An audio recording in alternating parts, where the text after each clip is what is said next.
of emotion. A day where memories walk back into our hearts and moments from past quietly stand beside us. We have gathered here to celebrate a journey, to honor the bond that we share, and to bid a warm and हजुरहरू हाम्रो स्कुलको पहिचान हुनुहुन्छ. From morning assembly to last with laughter, from classrooms to corridors, your presence made this school feel alive. You have showed us how to carry ourselves with confidence, how to respect teachers, and how to stand together as a family. For me and many of us, you were not just seniors, but also हाम्रो लागि बनेको छ प्रेरणाको कारण. नयाँ यात्रामा सफलताको उज्यालो साथ होस्. तपाईहरूको भविष्य सदैव उज्यालो रहोस्. Respected principal, vice principal, coordinators, teachers, distinguished guests, my dear seniors of class 10-9 and my dear friends from classes 8. A very warm and pleasant good morning to you all. सम्पूर्ण भाइ बहिनीहरू यहाँ उपस्थित हुनुभएका सम्पूर्ण वर्गमा म यसै विद्यालयको न्यानो अभिवादन टक्राउन चाहन्छु. आजको विशेष क्षण एउटा विदायको क्षण छ भन्नुपर्दा. But with a mixed emotion, as a class 10 student, this is our last year in this wonderful school. It just felt like yesterday when we entered in this school as a small and nervous child, but look at us now, we are saying to all of you. First of all, I would like to thank juniors for conducting this such a beautiful program. Your love, care and support means us so much. We will always remember this. To like to express our deepest and our teachers. Thank you for guiding us, correcting us, encouraging us when we made mistakes. Your presence, care, love and support has shaped us into who we are today. You did not just teach us. Our school is not just a building, but it has been our second home. Here we learn discipline, friendship, teamwork and responsibilities. We share laughter, fun, challenges and unforgettable memories. To my dear friends, thank you for making this journey beautiful and meaningful. The memory we created together will always stay in my heart forever. Though we are living today, not today, we will live 1 month after, but we will. नमस्कार विद्यार्थी भाइ बहिनीहरूलाई शुभकामना आदान प्रदान र साथसाथै कार्यक्रममा आफ्नो सभापतित्व ग्रहण गरेर बसिराख्नु भएकी चाहे क्लबकी अध्यक्ष तनजिल नेपाली, साथसाथै प्रमुख अतिथि र साथसाथै विशेष अतिथिको रूपमा आसन ग्रहण गरिराख्नु भएको विद्यालयका प्राचार्य आदरणीय ध्रुवगिरीज्यू र निवर्तमान प्राचार्य शङ्कर राज वाग्ले सर र सम्पूर्ण उपस्थित शिक्षक शिक्षिकाज्यूहरू र मेरा प्यारा विद्यार्थी भाइ बहिनीहरू, आज कक्षा 10 का विद्यार्थी भाइ बहिनीहरूलाई विदाय गरिरहँदा कता कता मन खिन्न र निराशाजनक भइरहेको छ. त्यसका साथै हाम्रा विद्यार्थी भाइ बहिनीहरूले शैक्षिक क्षेत्रको एउटा महत्त्वपूर्ण फड्को मारेर अर्को स्तरतर्फ प्रवेश गर्न जाँदैछन् भन्ने एउटा सोचले पनि अलिअलि हर्षित बनाइरहेको छ. अहिलेको यो भावना मिश्रित छ, जसमा हर्ष र केही निराशा पनि रहेको छ. मेरा प्यारा विद्यार्थी भाइ बहिनीहरू, तिमीहरू विशेष गरी कक्षा 10 का विद्यार्थी भाइ बहिनीहरू, तिमीहरू हाम्रो विद्यालयको सर्वोत्कृष्ट नतिजा ल्याउने ब्याचको एउटा आशा हो. सो आफ्नो पढाइलाई एकदमै निरन्तरताका साथ र मेहनतका साथ अगाडि बढाउनु होला र साथसाथै छिमेकी विद्यालय अथवा अभिभावकज्यूहरूबाट खडा भएको एउटा प्रश्न चिन्ह थोरै विद्यार्थीहरूले गर्दा पो 100% एससी रिजल्ट आएको हो कि भन्ने प्रश्न चिन्हको कडा जवाफ तिमीहरू पनि हो. थोरै विद्यार्थीका कारणले 100% नतिजा लिएर आएको स्मल हेभेनले भन्ने जुन एउटा चाहिँ अफवाह, जुन एउटा हल्ला बाहिर फैलिएको छ, हल्ला त्यो अफवाहको कडा जवाफ तिमीहरूभन्दा पछाडिका भाइ बहिनीहरू पनि हुन्. त्यसैले एकदमै ध्यान दिएर पुरा मेहनतका साथ, लगनशीलताका साथ समर्पित आफ्नो पढाइलाई निरन्तरता दिनेछौ भन्ने आशा राखेका छौँ सम्पूर्ण शिक्षक शिक्षिकाज्यूहरूले।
निमिषा गुरुङलाई गुरु र ब्रह्मा गुरु र विष्णु गुरु देवो महेश्वर गुरु साक्षात् परम ब्रह्मा तस्मै श्री गुरुवे नमः।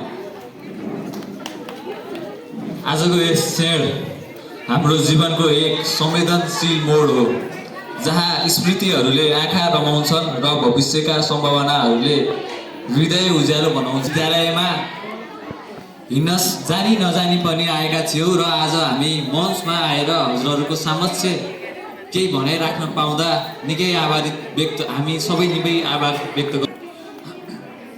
मनमा आजको यस क्षणमा अनगिन्ती हाम्रो विचारको भावको तरङ्गहरू नाचिरहेका छन्। कसरी सम्बोधन गर्ने केही कुरा कुनै सम्बोधनको लागि शब्दहरू नै आइरहेका छैनन्। सायद शब्दमा नै केही कमी भयो होला, तर हामीलाई हाम्रो गुरुहरूले शब्दमा सुभाष शर्मा सिकाउनु भएको छ, जुन सुभाषको सहयोगबाट मैले आज आफ्ना केही भनाइहरू अभिव्यक्त गर्न जाँदैछु। आशा छ हजुरहरूले मेरो अभिव्यक्ति र मेरो आजको यस चरित्रलाई, मेरो आजको यस लगाइलाई, आजको मेरो यस ड्रेसअपहरू आनी बानीलाई मूल्याङ्कन गर्नु नै छैन। मान्छेको रङ रूप र ड्रेसले मान्छेको कुनै पनि व्यवहारलाई तुलना गर्न मिल्दैन हैन। मान्छे जसलाई पनि आफू मान्छे दिलबाट हृदयबाट सच्चा हुन सक्छ भन्ने कुरा पनि आज मैले प्रकट गर्न खोजेको छु। हजुरहरूले विद्यार्थीहरूलाई भावी दिनहरूमा पनि विद्यार्थीको लगाइ खगाइ र विद्यार्थीको हाउभाउले उहाँहरूलाई मूल्याङ्कन गर्नु नै छैन भन्ने मैले अपेक्षा राखेको छु। हाम्रो लागि जे थियो हजुरहरू नै हुनुहुन्थ्यो। आज हामी सानो बच्चादेखि आजसम्म हुनुभएको, हुन त हाम्रो लागि सबै गुरुआमाहरू हुनुहुने हो, तर हामीलाई प्रत्यक्ष रूपमा हामीलाई सिकाउँदै आउनुभएको छ हाम्रो आदरणीय Dhruvagiri sir, Shankarraj Wagle sir, Bikram Thapa sir, Lekhnath Neupane sir, Preeti Malla miss, Muna miss, Swastika miss, Divya miss, सबै सर मिसहरूले हामीलाई उत्तिकै माया सम्मान स्नेहले सिकाउनु भयो। हामी निकै आजको यस क्षणसम्म आउँदा हामीलाई हजुरहरूको मायाको खाँचो थियो, जुन हजुरहरूले आमाको माया मात्र होइन कि बाउको पढाइको सिकाइमा बाउले दिने एक लात्तो पनि दिएर हामीलाई सिकाउँदै आउनुभएको छ, जुन लात्तोको हामीलाई आवश्यकता पनि थियो। त्यो लात्तो बिना हामीले मायाले सायद हामी आकाशमा मात्र उड्थ्यौँ होला। त्यो लात्तोले गर्दा आज हामी मानव भएर नै हिँड्न सकेका हौँ, नत्र हामी आज आकाशमा उड्थ्यौँ होला। हामीले त्यो लात्तोको पनि आवश्यकता थियो, जुन हजुरहरूले हामीलाई दिनुभएको पनि थियो होला। हामी जे छौँ हजुरहरूले गर्दा नै छौँ। हाम्रो धैर्य सङ्घर्ष प्रेरणा र ममताको स्रोत हजुरहरू नै हो। यो पवन शैक्षिक संस्था हाम्रो लागि ज्ञानको दीपस्थल रह्यो। यही हामीले अक्षरहरूको अर्थ बुझ्यौँ र विचारहरूको गहिराई अनुभूति गऱ्यौँ र सपनालाई साकार दिन सक्यौँ। सपनाकोलाई साकार बनाउनको लागि हामीले आकार पनि दिनमा हजुरहरूले हामीलाई धेरै कुरा सिकाउनु भएको छ। विद्यालयमा कक्षा 11 र 12 नभएकाले आज विदाईले अझ गहिरो संवेदना बोकेको छ। गुरुहरूको मायाले हुर्किएको हामी आज पखेटा फिजाउँदै छौँ, तर गुडको न्यानोपन कहिले पनि बिर्सिने छैनौँ होला। हामीले पखेटा त फिजाउन सकेका छौँ, तर त्यस पखेटा फिजाएर उडिसकेपछि हामीले यस गुडको न्यानोपन र यस गुडमा हामीले बिताएको क्षणहरू हामीले कतै गए पनि हामीले बिर्सिन नसक्ने कुरा यो यथार्थ नै हो। नयाँ ऊर्जा ल्याउने हजुरहरूले हामीलाई नयाँ ऊर्जा ल्याउन सिकाउनु भयो। ऊर्जा हामीलाई नयाँ कुरासँग हामीलाई नयाँ व्यवहारमा उतार्न सिकाउनु भयो। हामीलाई सानो बच्चादेखि नै हजुरहरूले हामीलाई अग्रसर गर्दै आज यस मनसम्म ल्याइदिनु भयो। हजुरहरूप्रति हामी निकै आभार व्यक्त गर्न चाहन्छौँ। र यसै सिलसिलामा स्कुलले हामीलाई ज्ञान दियो, अर्थी उपदेश विभिन्न दियो र स्कुलको लागि हामीले एउटा सानो मायाको चिन्ह, मायाको उपहार हामीले ल्याएका छौँ। आशा छ हजुरहरूले सहर्ष स्वीकारेर त्यसलाई प्रयोग गर्नुहुनेछ र हामीलाई त्यस भाडाको त्यस वस्तुको प्रयोग गर्दा हामीलाई सदाभर सम्झनुहुनेछ भन्ने हाम्रो आशा आकाङ्क्षा रहेको छ।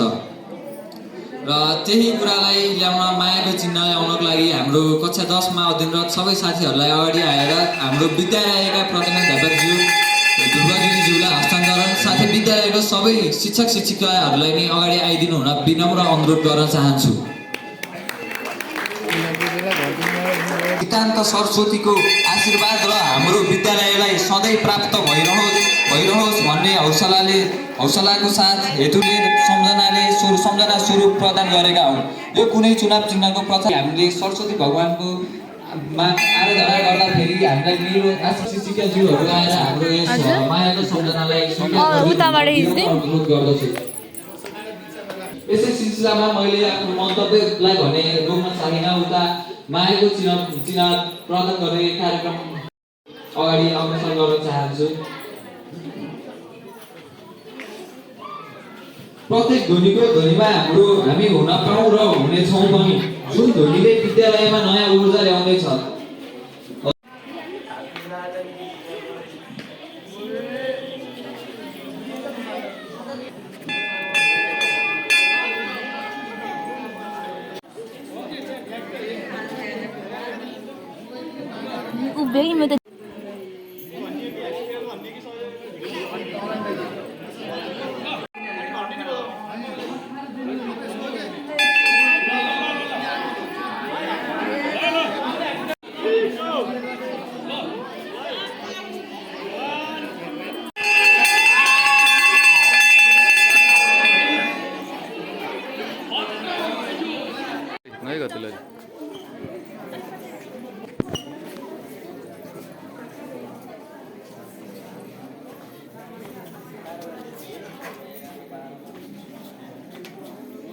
यहाँ बस्ने अलिक पछाडि अङ्कल भन्दा अलिक पछाडि बस्छ है।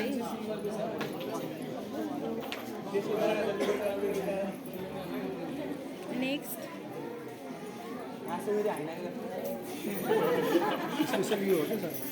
सबैको अनुहार प्रष्ट आउँछ र त्यता नछेकिकन अनमोल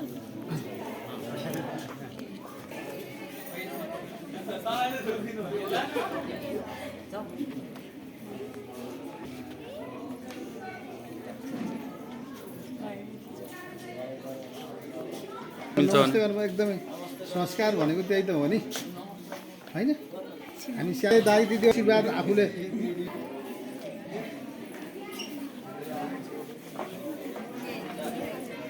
यता हेर नि यता क्यामेरामा फेरि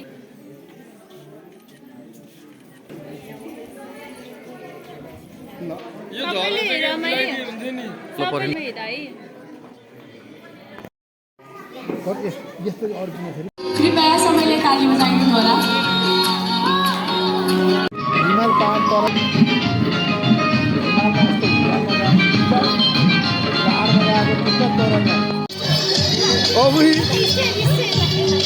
युनिस नेपालबाट सम्मानित हुनुहुने वरिष्ठ शिक्षक विक्रम थापाज्यू, यस विद्यालयकै युनिस नेपालबाट सम्मानित हुने मुना शर्मा गिरिज्यू, नृत्य निर्देशक श्याम थापाज्यू, संयोजकको भूमिका निर्वाह गरिरहनुभएकी आदरणीय आरती थापाजी, सँगै काम गरिरहनुभएका मेरा सहकर्मी शिक्षक शिक्षिकाज्यूहरू, विद्यार्थी भाइ बहिनीहरू, सहकर्मी कर्मचारी साथीहरू, मलाई पनि आजको यस बधाई तथा शुभकामना कार्यक्रममा दुई शब्द राख्न दिनुभएकोमा कक्षा 9 का बाबु नानीहरूप्रति हार्दिक आभार एवं कृतज्ञता व्यक्त गर्न चाहन्छु। खेलियो हाँसियो, मैले पनि मेरो तर्फबाट केही गल्ती गरेको छु भने मलाई हजुरहरूले माफ दिनुहुनेछ भन्ने मैले तपाईहरुसँग क्षमा याचना गर्न चाहन्छु। हुनुहुन्छ त्यसमा पनि दाजुभाइलाई धेरै धेरै बधाई छ भन्न चाहन्छु र यसै गरी आजको कार्यक्रममा उपस्थित हुनुहुने सम्पूर्ण शिक्षक शिक्षिका दाइ दिदी भाइ बहिनीहरूलाई धेरै धेरै धन्यवाद व्यक्त गर्न चाहन्छु र आजको यस बिदाई तथा बधाई कार्यक्रम यही समापन भएको जानकारी गराउन चाहन्छु। धन्यवाद।